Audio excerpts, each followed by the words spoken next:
wabarakatuh. Jumpa lagi di channel Dokter Gaul. Ya, ketemu lagi sama saya Dr. Satrio, SPT HTKL.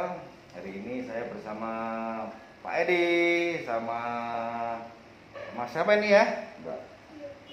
Siapa?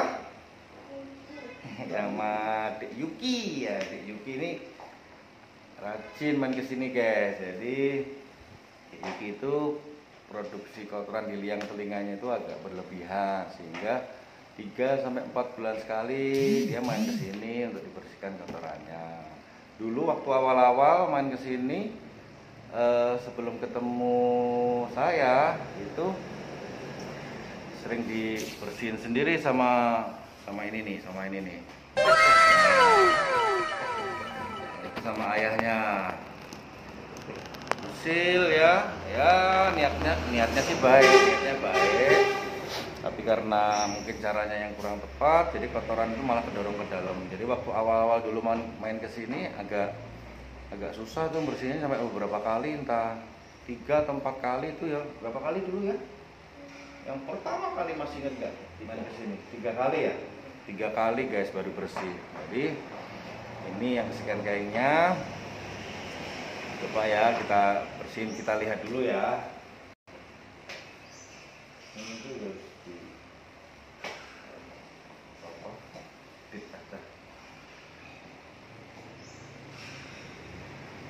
Oke, yang kanan kotor itu guys.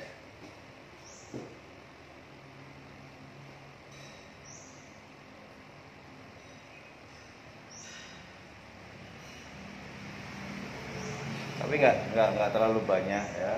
Baru berapa? 3 atau 4 bulan ya? 4 bulan.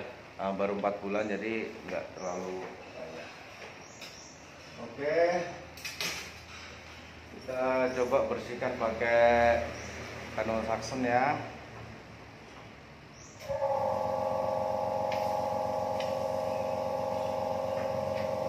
Pakai lampu dulu kita. A few moments later, a few inches later, 2 hours later, 1 eternity later.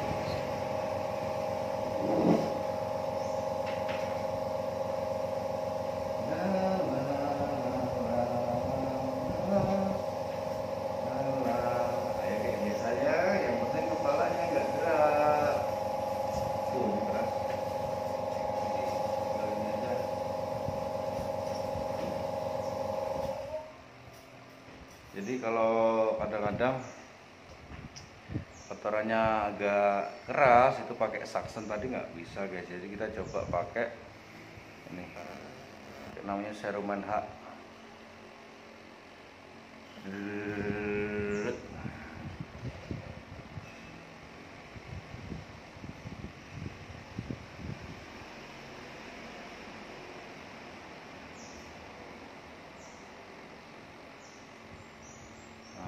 Tuh, sakit nggak? Tuh, nggak sakit. Jadi adik-adik yang kotoran telinganya lagi numpuk, kalau dibersihin, tuh ini alatnya aja padahal tajam tuh. Sakit nggak? Nggak katanya ya.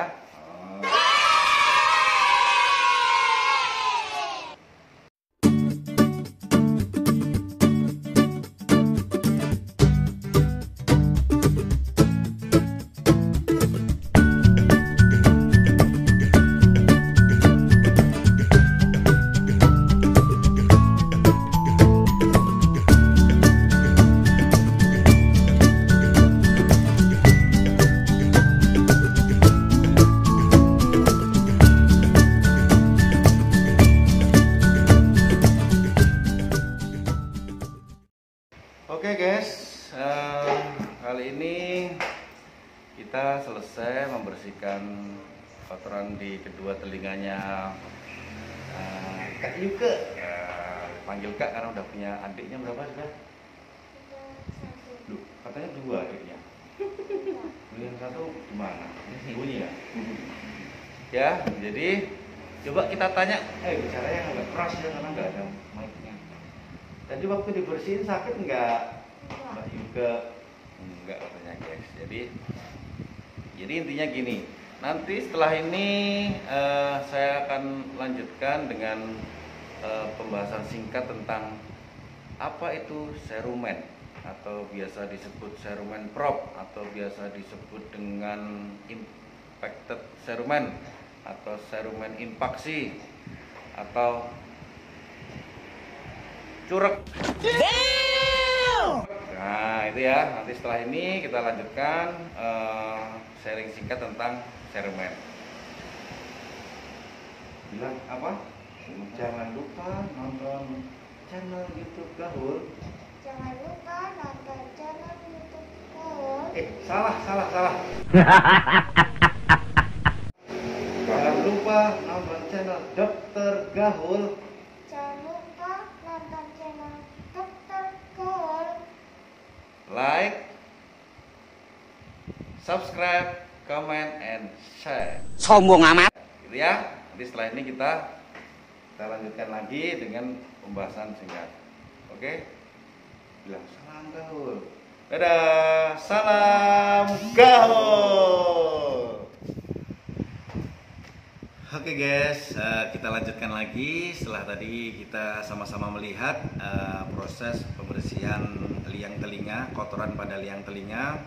Tadi sama Dik Yuke tadi, yaitu anak dari kawan saya. Ya, jadi dia rutin 3-4 bulan sekali dia main ke sini untuk membersihkan kotorannya.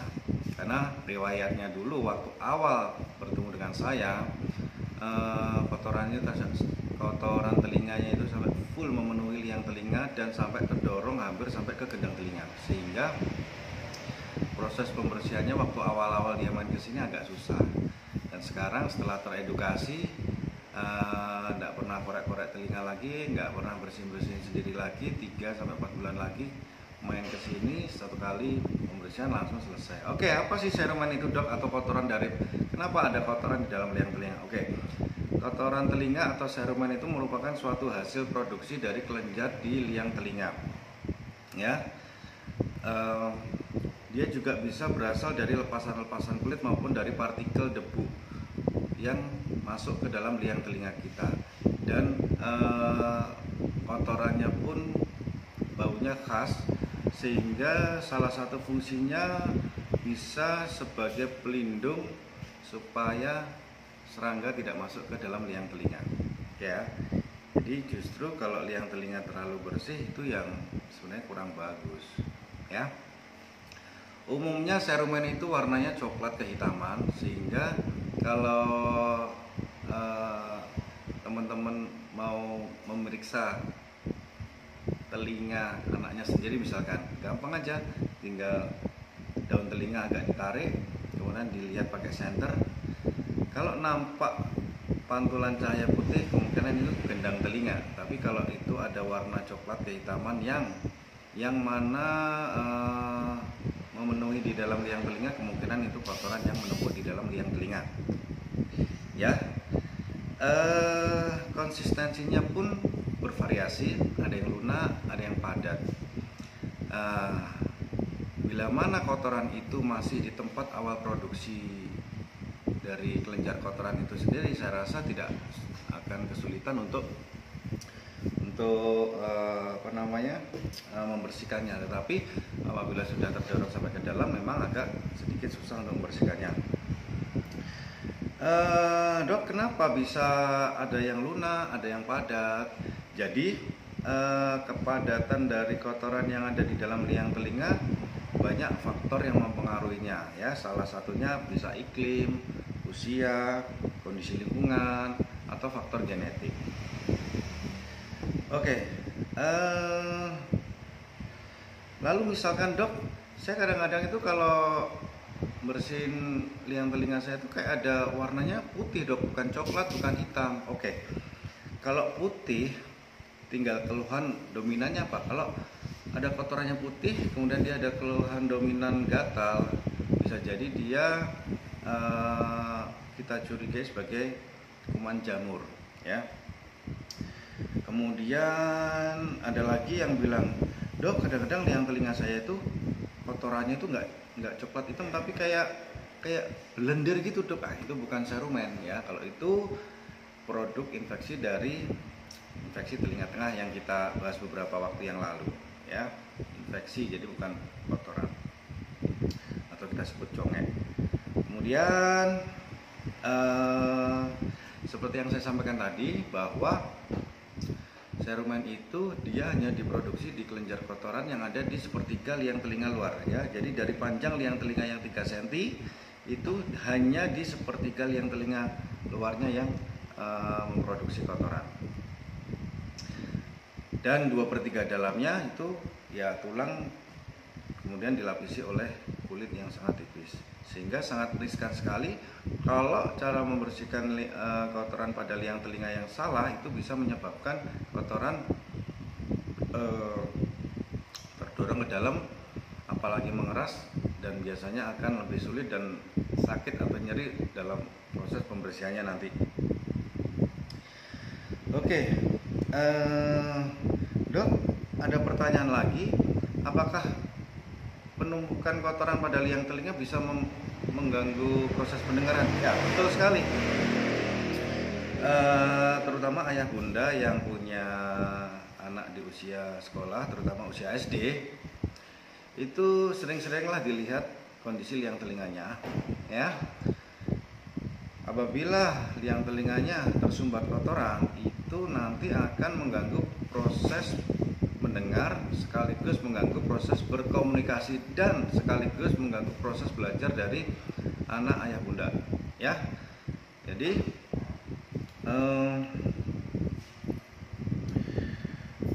sebaiknya secara berkala minimal dilihat, dipastikan apakah anak dari ayah bunda liang telinganya tersumbat kotoran atau tidak. Kalau misalkan tersumbat, oke, silahkan ayah bunda mencoba membersihkan, ya. Pastikan tidak mendorong ke dalam, sehingga kalau memang tidak yakin, sebaiknya dibawa ke dokter atau puskesmas terdekat, ya. Minimal di puskesmas terdekat ada alat untuk membersihkan kotoran pada liang telinga. Nggak harus langsung ke dokter THT, tapi itu sesuai kenyamanan dari ayah bunda sekalian, ya. Tapi banyak kasus juga kalau pada usia anak, sekalipun hanya untuk membersihkan telinga di dokter spesialis THT pun kadang-kadang ada 1-2 kasus yang kita kesulitan dalam proses bersihnya karena anak tidak kooperatif, atau mungkin punya riwayat trauma dengan tindakan pembersihan telinga pada layanan kesehatan sebelumnya, bisa jadi. Sehingga ada teknik tertentu untuk membersihkan telinga pada anak yang tidak kooperatif, mulai dari teknik fiksasi. Teknik fiksasi dalam fiksasi artinya untuk memegang anak supaya selama proses pembersihan tidak bergerak. Coba dibayangkan aja. Jadi gampangnya gini, sekilas saja, misalkan biasanya yang anak usia 2-4 tahun itu masih belum bisa diajak kooperatif, tapi ada juga yang kooperatif. Misalkan yang kooperatif, ayah bunda nggak usah bingung, cara fiksasinya seperti ini. Jadi misalkan ini saya ayahnya, ya, ini saya ayahnya, di depan saya ada dokter atau ada orang yang membersihkan telinga anak saya. Jadi ini saya, anak kita pangku, ya, menghadap ke si pemeriksa. Jadi menghadap ke pemeriksa, kemudian kaki dari si anak itu kita kempit namanya, dikempit di silang kaki kita. Intinya supaya kaki si anak itu tidak banyak bergerak, ya. Kemudian tangan kanan kita pegang tangan kanan si anak, tangan kiri pegang tangan kiri anak, kemudian dipeluk. Nah, cara seperti ini butuh asisten. Jadi asistennya nanti memegang kepala si anak. Jadi misalkan seperti ini, jadi fix kepalanya si anak itu dipegang. Tapi apabila tidak punya asisten, satu tangan kita memegang 2 tangan anak, dan satu tangan kita memegang kepala dari si anak. Oke, nanti lain waktu bila ada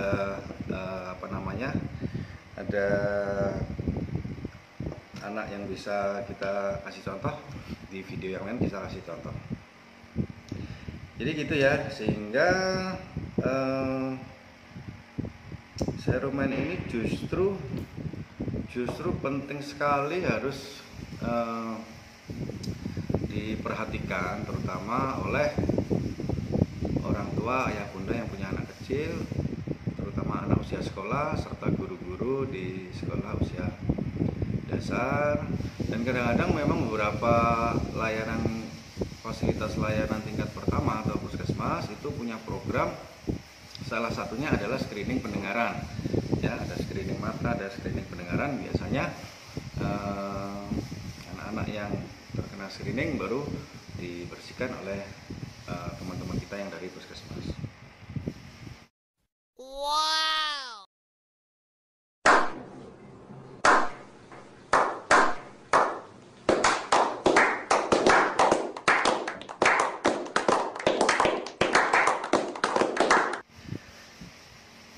Oke, sekian sharing kita pada kali ini.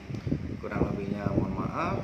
Jangan lupa tetap like, subscribe, comment, and share supaya channel Dr. Gahul berkembang dan bermanfaat untuk masyarakat luas. Sekian, wassalamualaikum warahmatullahi wabarakatuh.